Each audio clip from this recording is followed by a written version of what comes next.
Ukraina memberlakukan pembatasan pasokan energi di seluruh negeri karena kekurangan listrik yang signifikan. Operator energi milik negara Ukraina, Ukrenergo, mengumumkan pada 14 Mei. Moskow baru-baru ini meningkatkan serangan rudal dan drone terhadap infrastruktur penting Ukraina, menghancurkan beberapa pembangkit listrik tenaga panas di seluruh negeri. Ini termasuk pembangkit listrik Tripilia, pemasok listrik utama ke wilayah Kiev, Zhytomyr, dan Cherkasy. Rusia melakukan serangan besar-besaran pada tanggal 8 Mei terhadap wilayah Poltava, Kirovohrad, Zaporizhia, Lviv, Ivano-Frankivsk, Kiev, dan Vinnytsia, terutama menargetkan infrastruktur energi. Setidaknya 2 pembangkit listrik tenaga air harus dinonaktifkan akibat serangan tersebut. Penutupan darurat akan diterapkan pada 14 Mei mulai pukul 9 malam.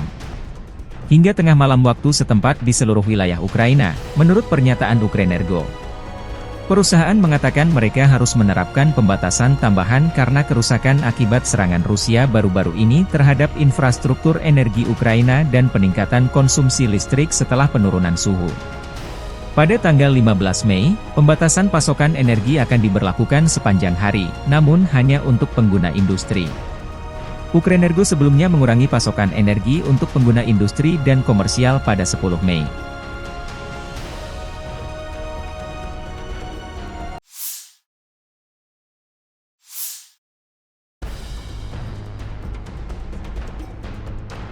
Amerika Serikat berjanji terus mendukung Ukraina sampai kedaulatan keamanannya terjamin. Demikian pernyataan penting Menteri Luar Negeri Antony Blinken dalam kunjungannya ke Kiev Selasa 14 Mei. Kunjungan Blinken bertepatan masifnya Rusia melancarkan serangan baru di bagian timur negara itu. Diplomat tinggi Amerika Serikat ini adalah pejabat senior Amerika Serikat pertama yang melakukan perjalanan ke Ukraina setelah Kongres Amerika bulan lalu meloloskan paket bantuan militer senilai $61 miliar menyusul penundaan selama beberapa bulan di mana Rusia mendapatkan keuntungan di medan perang. Dalam pidato kebijakan di Institut Politeknik Igor Sikorsky Kiev, Blinken mengakui penundaan pengiriman senjata AS membuat Ukraina lebih rentan terhadap serangan Rusia tetapi mengatakan Kiev dapat mengandalkan dukungan teguh Washington karena rakyat Amerika memahami bahwa Rusia tidak akan berhenti di Ukraina. Putin kembali meningkatkan serangan terhadap Ukraina di Kharkiv dan wilayah timur lainnya, mengirimkan gelombang demi gelombang tentara Rusia, drone Iran, artileri Korea Utara, serta tank, rudal, dan jet tempur yang dibangun dengan mesin dan suku cadang yang dipasok oleh Tiongkok, kata Blinken. Rusia sekarang menguasai sekitar 18% wilayah Ukraina dan telah memperoleh kekuatan sejak kegagalan serangan balasan Kiev pada tahun 2023 untuk melakukan serangan serius terhadap pasukan Rusia yang bersembunyi di balik ladang ranjau yang dalam. Zelensky, ketika berbicara kepada Blinken dalam bahasa Inggris, mengatakan pasokan pertahanan udara adalah defisit terbesar bagi kami, karena Rusia melakukan serangan udara jarak jauh sejak Maret yang menghantam fasilitas listrik dan menyebabkan pemadaman listrik.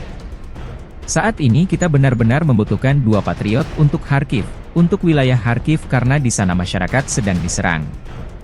Warga sipil, pejuang, semua orang berada di bawah serangan rudal Rusia.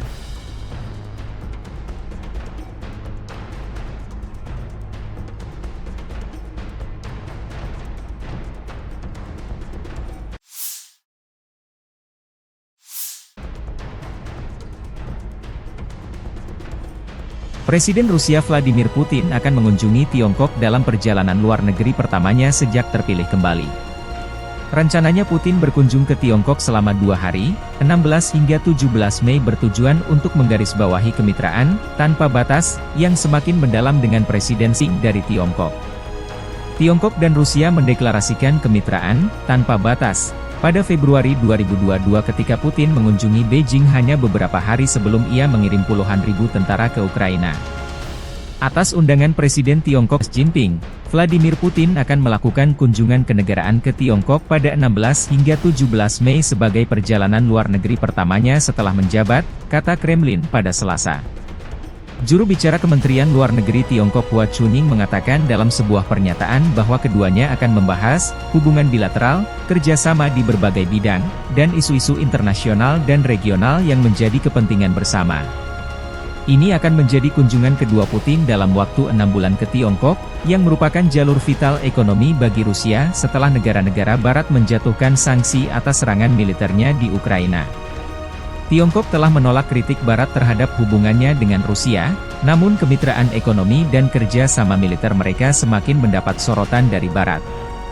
Tindakan hukuman terbaru Amerika Serikat, yang diumumkan bulan ini, menargetkan lebih dari 280 entitas dalam upaya terbaru mereka untuk melumpuhkan kemampuan militer dan industri Rusia, termasuk 20 perusahaan yang berbasis di Tiongkok dan Hong Kong.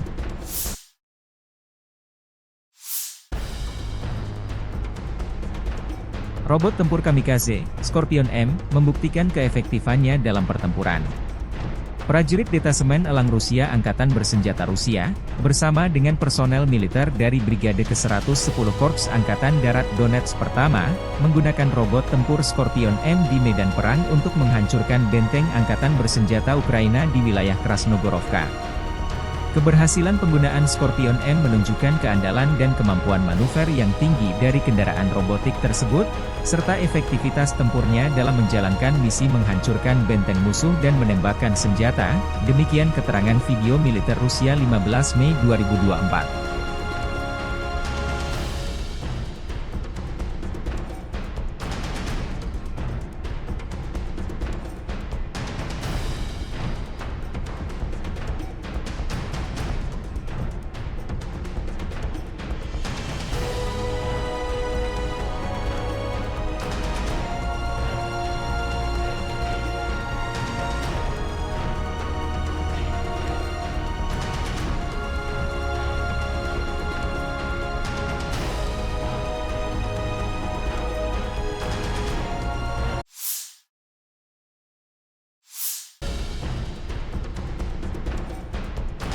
Angkatan Bersenjata Rusia merilis kompilasi video penghancuran Bradley 2 kiriman Amerika Serikat di garis depan. M2 Bradley atau Bradley YV adalah kendaraan infanteri Amerika Serikat diproduksi sebagai bagian dari keluarga Bradley Fighting Vehicle. Seperti kendaraan infanteri lain, Bradley dirancang untuk mengangkut infanteri dengan proteksi lapis baja dan dapat memberikan tembakan perlindungan untuk menekan pasukan musuh. M2 dapat mengangkut 3 awak, seorang komandan, seorang penembak dan seorang sopir, serta 6 tentara infanteri. Misi dari Bradley adalah untuk menyediakan transportasi mobile sebuah regu infanteri ke titik-titik kritis di medan perang dan melakukan misi kavaleri. M2 juga akan memberikan tembakan perlindungan untuk mendukung infanteri yang turun dan untuk menekan atau mengalahkan tank musuh dan kendaraan tempur lainnya.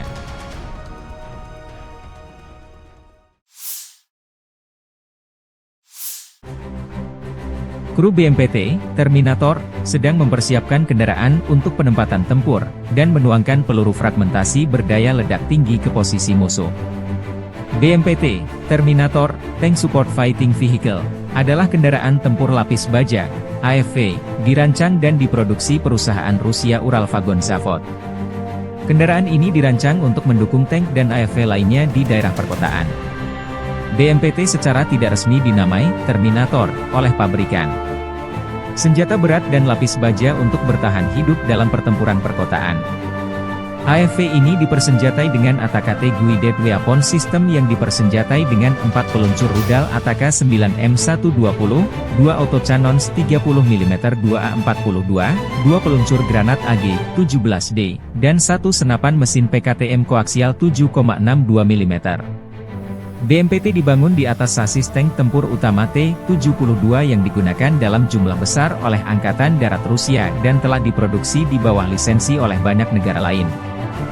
BMPT dirancang berdasarkan pengalaman tempur yang diperoleh selama Perang Soviet-Afghanistan dan Perang Chechnya pertama.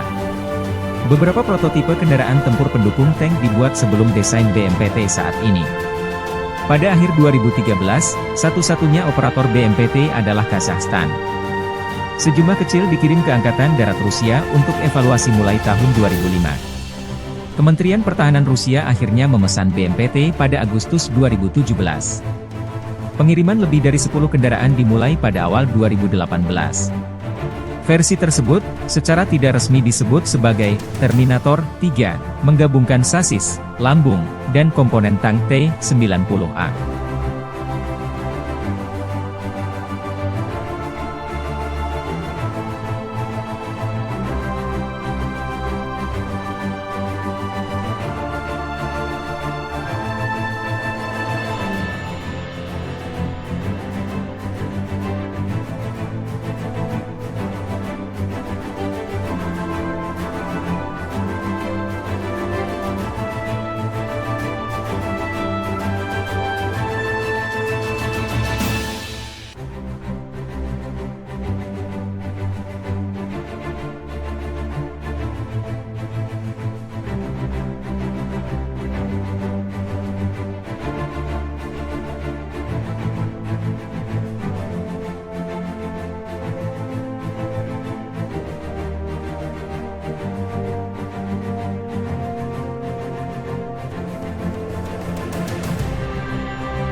Drone Lancet Rusia kembali membuat tekor angkatan bersenjata Ukraina.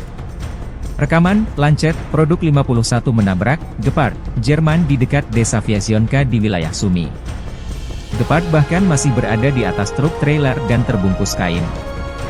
Rekamannya beredar 14 Mei 2024. Gepard adalah senjata self-propelled anti-pesawat Jerman, atau tank anti-pesawat. Ini adalah sistem pertahanan udara yang sepenuhnya independen, yang menggabungkan stasiun radar dan senjata untuk menembak jatuh sasaran. Selain itu, ia dapat berpindah dan mengubah lokasinya secara mandiri. Perusahaan pertahanan Jerman Kraussmaff VI memproduksi mesin ini hingga tahun 1980.